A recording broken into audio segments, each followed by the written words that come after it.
জয় জগন্নাথ বন্ধুরা, রথযাত্রায় সবাইকে অনেক অনেক শুভেচ্ছা। আজকে এই রথযাত্রা উপলক্ষে একটা মিষ্টি খাওয়া নিয়ে চলে এসেছি তোমাদের কাছে। দেখো কি বানাচ্ছি, খুব সাধারণভাবে সহজভাবে বানানো এই মিষ্টি, আর খেতে অসাধারণ হয়। একবার তোমরা ট্রাই করে দেখো, দারুণ লাগবে খেতে। আজ নিয়ে চলে এসেছি সাবুর ফিরনি। অনেকে চালের ফিরনি তো খেয়েই থাকো, বাট সাবুর ফিরনি কজন খেয়েছো কমেন্ট করে জানিও। খেতে কিন্তু অত্যন্ত দুর্দান্ত হয়, একবার ট্রাই করে দেখো, বারবার খেতে ইচ্ছে করবে, খুবই টেস্টি হয়। দেখো আমি এখানে প্রথমে দুধ মোটামুটি নিয়েছি 1 লিটার মতন, সেটা ভালো করে ঘন করে নেব। আর কিছুটা দুধ আমি পাশে সরিয়ে রাখলাম, দেখলে তোমরা বাটির মধ্যে সরিয়ে রেখেছি।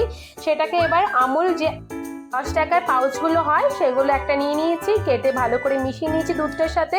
আর নিয়ে নিয়েছি কাস্টার্ড পাউডার, দেখলে তোমরা 1 চামচ এর সাথে মিশিয়ে নিলাম ভালো করে। আর এটা ভ্যানিলা কাস্টার্ড পাউডার, তোমরা যেরকম ভালোবাসো সেরকম কাস্টার্ড পাউডার নিয়ে নিও। আর দেখো এটা দিলে বেশি ভালো হয়, সেজন্য এটা দিয়েছি। আর নিয়ে নিয়েছি কিছু কাজু, সেটাকে ভালো করে কুচিয়ে নিচ্ছি, গোল গোল করে কুচিয়ে নেবে তোমরা। সাবুটাকে জল ঝরিয়ে ভালো করে নেবে। এরপর একটা মিক্সার গ্রাইন্ডার নেবে, সেখানে সাবুটাকে ভালো করে পেস্ট বানিয়ে নেবে। যেটা তোমার চালের করা হয় সেটা সাবুরই করা হচ্ছে এখানে, মানে ফিরনির জন্য যেটা চালের ফিরনি হয় সেটাতে চালের এভাবে করা হয়, কিন্তু এখানে সাবুর যেহেতু করছি সাবুর করছি। এরপর দুধের মধ্যে সব সাবুটা আমি একটু একটু করে দিয়ে নেবো। দেখো একটু একটু করে পুরো সাবুটা দিয়ে নেবো। এরপর দিয়ে নিয়ে ভালো করে ফোটাতে হবে, যেন ফুটে ফুটে জিনিসটা ভালো করে মিশে যায়, সেরকম জিনিসটা দেখতে হবে। বারে বারে দেখে নিচ্ছি, আমি দিয়ে দিচ্ছি। এরপর ভালো করে হাতা দিয়ে নাড়িয়ে ঘন করে নিতে হবে। এত সুন্দর টেস্টি খেতে হয়, মানে এটা তো মাকে বললাম মা আবার বানিও, মা বানিয়েছিল, এটা খুব টেস্টি হয়েছিল। এতটাই টেস্টি মানে তোমাদের কি বলবো, একবার তোমরা ট্রাই করে দেখো। দেখো এখানে এলাচ দিয়ে দিচ্ছি, তার জন্য এটা ঢাকা দিয়ে দিলাম কিছুক্ষণের জন্য। তো এলাচ, দুধটা ভালো রকম ফুটে উঠেছে আর সাবুটা ভালো রকম মিশে গেছে এর সাথে।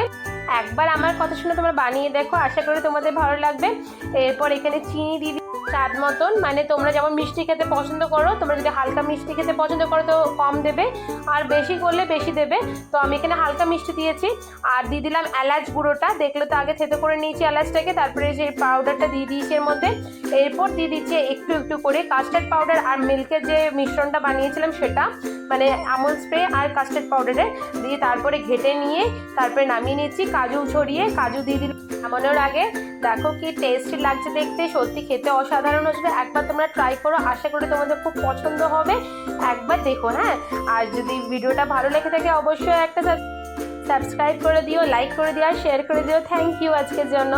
আর রথযাত্রায় তোমরা কি কি বানিয়েছো, কি কি খেয়েছো, আর কার কার বাড়ির সামনে কেমন মেলা বসছে আমাকে অবশ্যই কমেন্ট করতে কিন্তু ভুলো না।